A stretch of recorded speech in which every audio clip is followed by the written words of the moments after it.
অনেক দিন ধরেই ভাবছিলাম একটা ফুল হাতা স্লিভস তৈরি করব, তাও আবার সিঙ্গেল কালারের, যেটা কিনা বিভিন্ন শাড়ির সাথেই পরা যাবে। তো সেই রকমই আজকে একটা ব্লাউজের টিউটোরিয়াল নিয়ে তোমাদের সাথে চলে এসেছি শেয়ার করব বলে। তো আমি মান্টি তোমাদের সাথে আরও একটা নতুন ভিডিওতে অনেক অনেক স্বাগত। তো চলো ঝটপট দেখে নিই এই ব্লাউজটা আমি কিভাবে তৈরি করলাম। তো এর ব্লাউজটা তৈরি করার আগে এখানে দেখো আমি লাইলিনটাকে আগের দিন রাতেই ভিজিয়ে রেখেছিলাম। তারপরে কিন্তু নর্মাল যে মেজারমেন্ট নিয়ে কাটিং সেটা কিন্তু আমি এখানে মোটামুটি ড্র করে রেখেছি। তো আরও কিছু ড্র বাকি রয়েছে, সেগুলো কিন্তু আমি এখানে করে নেব। তো সবার ফার্স্টে আমি এখানে ভেবেছিলাম যে ডিপ নেক দিয়ে বানাবো। তারপর ভাবলাম যে আজকাল আর ডিপ নেকের ব্লাউজ পরতে খুব একটা ভালো লাগে না, তো সেই কারণে বোট নেকই তৈরি করছি। তো এখানে কিন্তু আমি ফ্রন্ট পার্ট আর ব্যাক পার্ট দুটোই কিন্তু কাটিং করে নেব। আর হচ্ছে ফ্রন্ট পার্টটা কিন্তু ব্যাক পার্টের থেকে 1 ইঞ্চি করে বড় করব, কারণ যেহেতু ফ্রন্ট পার্টে একটু স্টিচ পড়ে, তো সেই কারণে কাপড়গুলো কিন্তু সেখানে মেকআপ হয়ে যায়। তো এখানে আমি নর্মালভাবে ব্যাক পার্টটা কেটে নিচ্ছি, তারপরে কিন্তু এখানে ফ্রন্ট পার্টের কাটিংটা করব। আর প্রথমে যখন আমি ব্লাউজের কাটিং করতাম তখন আমি ভীষণ ভয় পেতাম, আর সেই কারণে কিন্তু পেপারের উপরে কাটিং করে নিতাম। তবে এখন সেই ভয়টা অনেকটাই কেটে গিয়েছে। আর যেহেতু আমার ব্লাউজের কাটিং শেখা মাত্রই কিন্তু আমাকে স্টিচিং ক্লাসটা ছেড়ে দিতে হয়।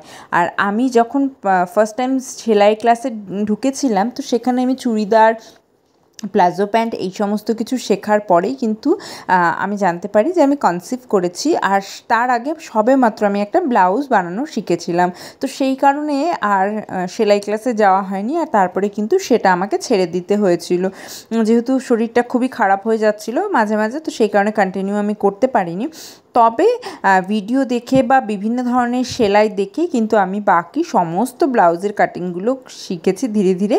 আর তার জন্য কিন্তু অনেকটা সময় দিতে হয়েছে। মোটামুটি যিশুর যত বছর বয়স তত বছর ধরে কিন্তু আমি সেলাই করছি। হ্যাঁ, প্রথম আমি অর্ডার নিতাম না, নিজেরগুলোই তৈরি করতাম। আর তারপরে কিন্তু এখন আমি অর্ডারের কাজও করি। তো এই যে দেখো আমি ফার্স্টে ফ্রন্ট কাটের যে মেজারমেন্ট সেটা দিয়েই কিন্তু আমি দুটো কাপড় কেটে নিয়েছি। তারপরে আমি ব্যাক পার্টটাকে কেটে সাইডে আলাদা করে রেখে দেবো। এইবার যেটা করতে হবে, এইবার আমি ফ্রন্ট পার্ট যেটা রয়েছে সেখানে কিন্তু এই যে বাকি যে কাটিংগুলো রয়েছে সেগুলো আমি করে নেব। তো এখানে আমি হাতার যে জায়গাটা রয়েছে সেখানে আমি ডিপ করে কেটে নেব নেক সাইডটা। আর তারপরে হচ্ছে বাকি যে পার্টগুলো রয়েছে সেগুলোকে কাটিং করে নেবো। তো এই যে এখানে দেখো 1/2 ইঞ্চি আমি ডিপ করে কেটে নিচ্ছি। আর তারপরে নিচে মেজারমেন্ট নিয়ে নিব আমার কোমরের যত মেজারমেন্ট তার 12 ভাগের 1 ভাগ। তো এখানে মোটামুটি 4 ভাগ। আর হচ্ছে কাটিং করার জন্য আরও 2 ইঞ্চির মতো নেব। আর এই প্রিন্সেস কাট ব্লাউজের কাটিং কিন্তু এক একজনে এক এক রকমভাবে করে, তো কারোর সাথে কারো মিল নাও থাকতে পারে। তো আমি যেভাবে করি এতে কিন্তু ফিটিংসটা আমার ভীষণ ভালো হয়। আমি চেষ্টা করি ফিটিংসটার উপরে একটু বেশি জোর দেওয়ার, কারণ ব্লাউজের ক্ষেত্রে ফিটিংসটা যদি ভালো না হয় তাহলে কিন্তু ব্লাউজ একদমই খারাপ হয়ে যায়। আমি এর আগে মানে বিয়ের আগে এক জায়গা থেকে ব্লাউজ বানাতাম, সেখানে প্রত্যেকটা ব্লাউজ প্রতিবার আমার এত জঘন্য করে বানিয়ে দিত যে সেই ব্লাউজগুলো আর পরা যেত না। হ্যাঁ, তো যাই হোক, সেই কারণে আমি বহু বছর থেকে টেলারের কাছে ব্লাউজ বানাই না, আমি নিজের ব্লাউজ তৈরি করি। তো এই যে দেখো এখানে আমি কিন্তু এবার প্রিন্সেস কাটের যে কাটিংটা রয়েছে সেটা কিন্তু কাটিং করে নেব। আর এর জন্য কিন্তু আমি কোনো রকমের পেপার বা কোনো রকমের বোর্ড কিন্তু ইউজ করি না, আমি ডাইরেক্টলি কাপড়ের উপরেই করি, কারণ যেহেতু করতে করতে এখন অভ্যাস হয়ে গিয়েছে। আর এটা যেহেতু আমি কিন্তু ভি নেকের একটা বানাবো, তো সেই কারণে কিন্তু খুব একটা ডিপ গলার দেবো না। তো এইবার দেখো আমি এখানে প্রিন্সেস কাটের যে এই যে কাটিংটা সেটা করে নিচ্ছি। আর এইভাবে যদি কাটিং করো তাহলে কিন্তু অনেকটাই ভালো শেপ আসে। আর আমি এখন এটাকে কেটে নেব। আর তোমরা যদি কেউ এরকমভাবে ব্লাউজ বানাতে চাও তাহলে আমাকে বলতে পারো। আর যারা লোকাল রয়েছে বা শিব মন্দির বা শিলিগুড়ি, আমি কিন্তু তাদের ব্লাউজের অর্ডার নিই। শিলিগুড়িটা একটু চাপ হয়ে যায়, শিলিগুড়িতে আমি আমার বাপের বাড়ির পাশে যত অর্ডার থাকে সেগুলোকে কালেক্ট করি। বাট শিব মন্দিরে যারা রয়েছে তারা আমার বুটিকে এসে আমাকে কিন্তু দিয়ে যেতে পারো, আমি কিন্তু সেখানে সেলাইয়ের কাজ নিয়ে থাকি। তো এবার আমি দেখো ফার্স্টে ডিপ যে হাতার সাইডটা সেটাকে কাটিং করে নেব। আর তারপরে ধীরে ধীরে কিন্তু বাকি পার্টগুলোকেও কেটে নেব। তোমরা যদি চাও তাহলে কিন্তু এইভাবে কিন্তু কাটতে পারো, আর যদি চাও তাহলে আমি কিন্তু অনলাইনেও এইভাবে কাটিংটা তোমাদেরকে দেখিয়ে দিতে পারি। তোমরা যদি কেউ সেলাই স্টিচ করতে চাও তাহলে কিন্তু আমাকে বলতে পারো, আমি সেলাইয়ের আমি যেটুকু জানি তোমাদের কিন্তু ভিডিওর মাধ্যমে ভিডিওটা করে দিতে পারি, যাতে কিনা তোমরা নিজেরাও কিন্তু ব্লাউজের বা কুর্তির সেলাই করতে পারো। যারা সেলাই জানো তাদের তো জানোই যে কীভাবে কাটিং করতে হয়। আর এই কাটিংগুলো কিন্তু এটা কিন্তু আমি পুরোপুরি ইন্টারনেট থেকে দেখে শিখেছি, আর তারপরে বিভিন্ন ধরনের শিখেছি, মানে 3-4 রকমের কাটিং করা শিখেছি আমি প্রিন্সেস কাটের। বাট এই কাটিংয়ের এই ধরনের কাটিংটা, মানে এই কাটিংটা যেভাবে করে সেটা কিন্তু আমার কাছে সব থেকে বেশি ইজি, আর সব থেকে ভালো ফিনিশিং কিন্তু আমার এই কাটিংয়েই আসে। তো এবার আমি মাঝখান থেকে যেহেতু ফ্রন্টেই আমি হুক দেবো, ফ্রন্টের ওপেন করব, আর ব্যাক ওপেনে আমি ব্লাউজ খুব একটা বানাই না, তো যেহেতু ফ্রন্টেই ওপেনের কাটিংটা করব, তো সেই কারণে কিন্তু আমি এখানে মাঝখান থেকে এটাকে 2 টুকরো করে নেব। আর ফার্স্টে ভেবেছিলাম যে এটা একটু ডিপ নেক দিয়ে বানাবো, কিন্তু ভাবলাম যে না, ডিপ নেক আমার খুব একটা পরা হয় না আর আমি পরতে কমফোর্টেবলও নই, তো সেই কারণে কিন্তু নর্মালি একটা ভি নেকের ব্লাউজ বানাবো।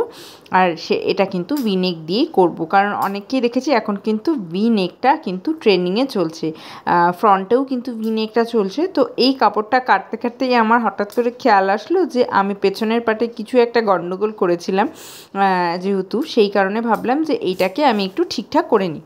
এই কারণে ভিডিওটা মাঝখানে একটু পজ হয়ে গিয়েছিলো। যাই হোক, আমি পেছনের পাটটা ঠিক করে নিয়েছি। আর এবার দেখো, এবার আমি যেটা করব সেটা হচ্ছে দুটো পার্টটাকেই কিন্তু আমি রেখে কিন্তু মোটামুটি একই সাথে গলার যে কাটিংটা থাকে সেটাকে করব, যাতে কিনা আমার গলার দুটো সাইডের মানে ফ্রন্ট আর ব্যাক দুটোই যাতে একই রকম হয় সেই চেষ্টাই করব।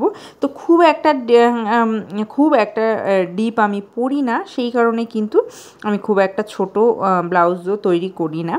তো যাই হোক, এখানে কিন্তু আমি গলাটা অনেকটাই চওড়া রেখেছি, মানে গলার পোর্শনের গলাটা, আর পেছনে ব্যাক সাইডের কিন্তু গলাটা কিন্তু মাত্র 2.5 সেন্টিমিটারের মতো কেটে নেব, কারণ তারপরে সেলাই করার পর ওটা মোটামুটি 3 সেন্টিমিটার হয়ে যায়।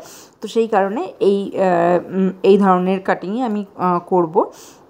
আর এখানে মোটামুটি 4.5 ইঞ্চির মতো আমি রেখেছি, আর এটা কিন্তু সেলাই করলে মোটামুটি 4.25 সেন্টিমিটারের মতো হয়ে যাবে। তো এখানে আমি বোট নেকও করব না, ঠিক একদম এক্স্যাক্টলি বোট নেক না, তবে একটু রাউন্ড শেপ করছি। বোট নেক আর রাউন্ড শেপের একটা মিক্সার বলতে পারো, সেটা করেছি।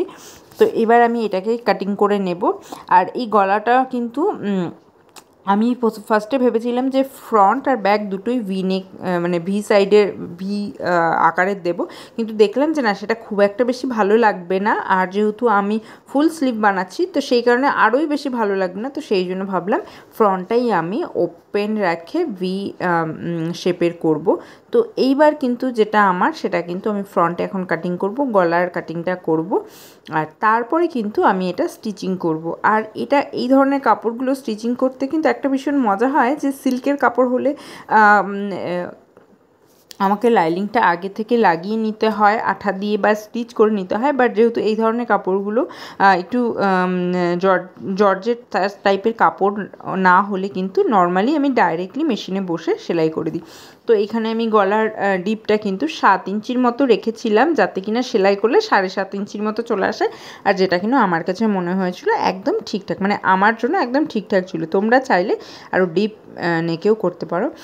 তো আমি আরও একটা জিনিস যেটা মাঝে মাঝে আমি করতে ভুলে যাই, সেটা হচ্ছে যখন আমার কাছে কাস্টমারের সেলাই আসে, আমি অনেক সময় হয় যে সেগুলো সবসময় যদি ইমার্জেন্সি থাকে তাহলে আর ভিডিও করার টাইম পাই না। বাট চেষ্টা করব এরপর থেকে যে ছোট ছোট হলেও তোমাদের সাথে সেই ডিজাইনগুলো, বিশেষত ব্লাউজের ডিজাইনগুলো তোমাদের সাথে শেয়ার করব, তাহলে তোমরা বুঝতে পারবে যে ব্লাউজেও কিন্তু বিভিন্ন ধরনের ডিজাইন করে, সিম্পল ব্লাউজের মধ্যেও কিন্তু বিভিন্ন ধরনের ডিজাইন করা যায়, তার জন্য খুব একটা ডিপ নেকের প্রয়োজন হয় না।